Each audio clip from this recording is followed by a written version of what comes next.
এই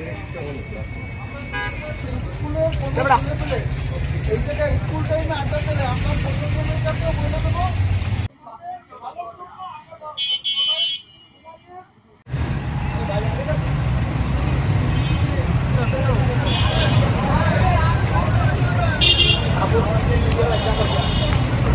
এই যে স্কুল পড়ুয়া ছেলেদেরকে টাকা দিয়ে তাদের মিছিল করায়, এই বিষয়গুলো কিন্তু আমরা খুব ভালোভাবেই তদারকি করতেছি। এই জায়গায় এই টাইমে আর তোমরা কেউ আড্ডা দেবে না এই জায়গা, ঠিক আছে? আশেপাশে কোনো আড্ডা একদম আমি একটা কথা বলে গেলাম, এই দোকানে যদি কেউ মানে আপনার বল প্রয়োগ করে যে আড্ডা দেবো, আপনি কিছু পারলে করেন, সাথে সাথে আমার প্রেসিডেন্ট সেক্রেটারি নাম্বার নেবেন, সাথে সাথে ফোন দেবেন। যত বড় হেডমলা হোক, যার লোক হোক, কোনো মাপ নাই, কেউ স্কুলের টাইমে আড্ডা দিতে পারবে না এই জায়গা, ঠিক আছে?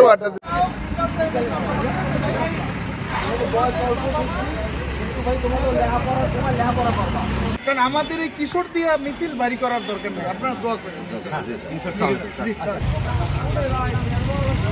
চলাকালীন টাইমে এই দোকানের পিছনে খুপড়ি রাখছেন কেন? আর এই জায়গায় যদি কোনো ছেলে পেলে ঢোকে, চাচা আপনি মুরব্বী মানুষ, আপনারাও বলি তারা যেহেতু পরিবেশটা নষ্ট এলাকার, ঠিক আছে, এবং এই ছেলেরা নষ্ট হয়ে যাচ্ছে, কোনোভাবেই এই দোকানের পিছনে আপনারা কোনো স্কুল করেও কোনো ছেলে পেলে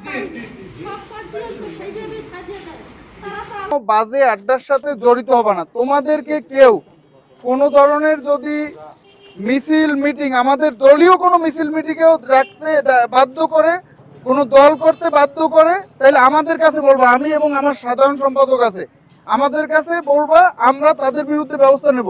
তোমাদের এসএসসি পরীক্ষা পর্যন্ত তোমাদের কোনো মিছিল মিটিং, কোনো কার্যক্রম, পড়াশোনার বাইরে তোমাদের কোনো কার্যক্রম নাই। খেলাধুলা বিকাল হইলে মাঠে, আর সারাদিন স্কুল করবা, কোচিং করবা। আর তোমাকে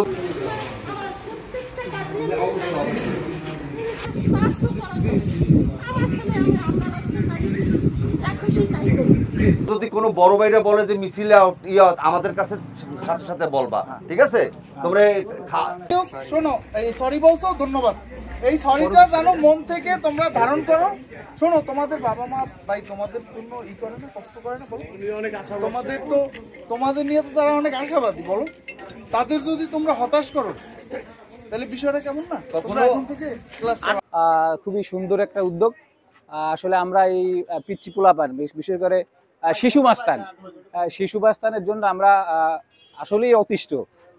দীর্ঘদিন ধরে এখানে আর কি এই স্কুলের সামনে স্কুল ড্রেস অবস্থায় অথবা টাউন স্কুলের কিছু ছেলে আছে, পিচ্চি পোলাপান আর কি মূলত, এদেরকে আর কি এদের যন্ত্রণায় আমরা অতিষ্ঠ আর কি।